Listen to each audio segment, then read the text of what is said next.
সোনালীর সাথে এটা করা উচিত হয়নি আমার। এবার নিজের আক্ষেপ নিয়ে অনুতাপ করলেন শঙ্কর চক্রবর্তী। বিস্তারিত জানতে ভিডিওটি দেখুন। জীবনে সাফল্যের আলো যেমন এসেছে তেমন অন্ধকার আফসোসও থেকে গেছে শঙ্কর চক্রবর্তীর জীবনে।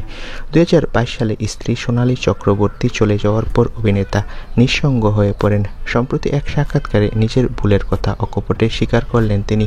বলেন, আমি ভেবেছিলাম ওর সংসার করা উচিত, কাজ নয়। তখন আমার মেল ইগো কাজ করেছিল। এটাই আমার সবচেয়ে বড় ভুল। একসময় সোনালী ছিলেন দর্শকদের প্রিয় নায়িকা।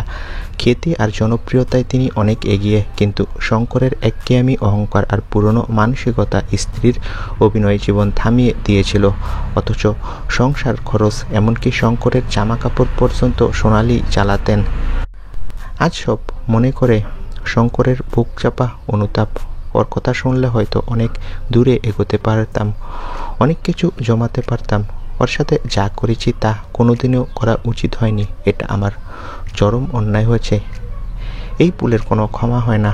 শঙ্কর এখন অনুতাপ করছে যে সে স্ত্রীর সাথে যা করেছে সেটা মারাত্মক ভুল। তো বন্ধুরা, এ বিষয়ে তোমাদের মন্তব্য কি? কমেন্ট করে জানাও। ধন্যবাদ ভিডিওটি দেখার জন্য সকলকে।